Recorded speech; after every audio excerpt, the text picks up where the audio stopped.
we're now about 24 hours from the killing of Alex.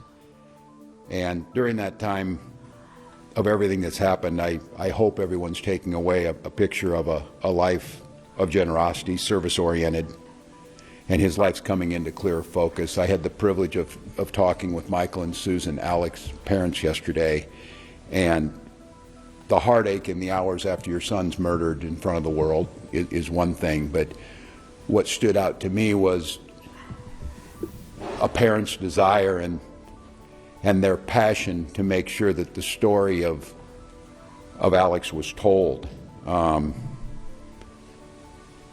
Someone who went to work to care for veterans, someone who was a valued co-worker, someone who relished and lived in this state in a big way, whether it was outdoor activities or being down there on the street as a First Amendment witness to what ICE is doing to this state. So once again, to Michael and Susan, when I talk to these parents, it's always in deep confidential conversation. In this one, though, Michael was very clear to me. He said, don't let them forget Alex's story. The world knows how he died. He died at the hands of ICE agents on the streets of Minneapolis. They want us to make sure we said how he lived. So to Michael and Susan, our deepest sympathies, but you have my commitment to continue to tell that story. So now we've got 2 Minnesotans dead. We had time to start telling Renee's story of a poet and a mother and a bright spirit, and now we're telling Alex's story. So my question is, what's the plan, Donald Trump? What is the plan? What do we need to do to get these federal agents out of our state?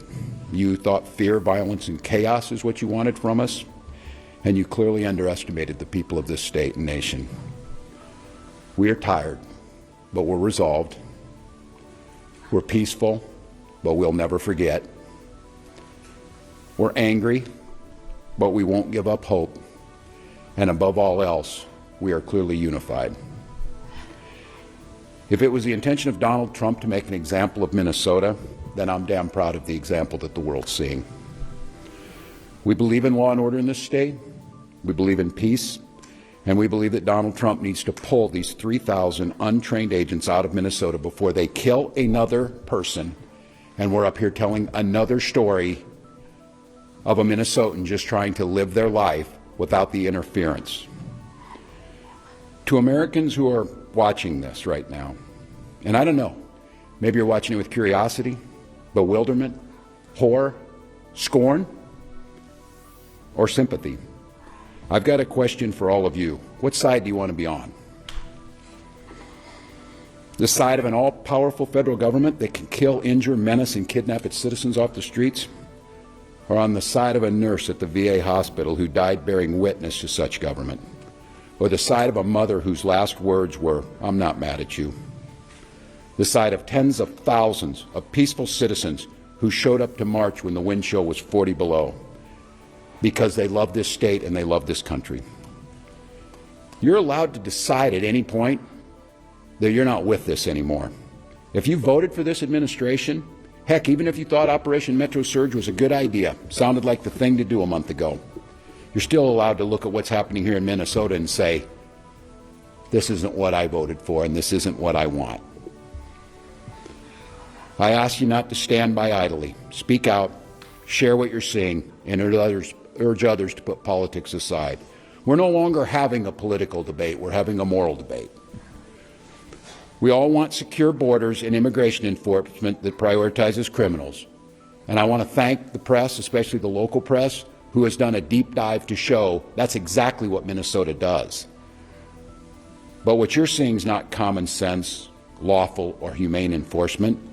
That's not what this occupation is about.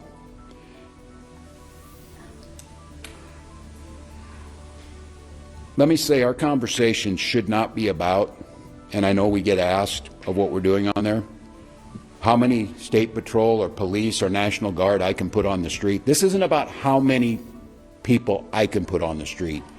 It's about how many of these people, these ICE agents and whoever else was thrown into this unholy mess, how many Donald Trump can get out of here. Minnesotans, you've won the hearts and minds of people across this country.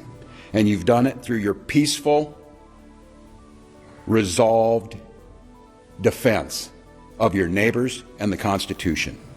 So once again, Minnesotans, stay peaceful, stay safe. Change is coming and we can feel it.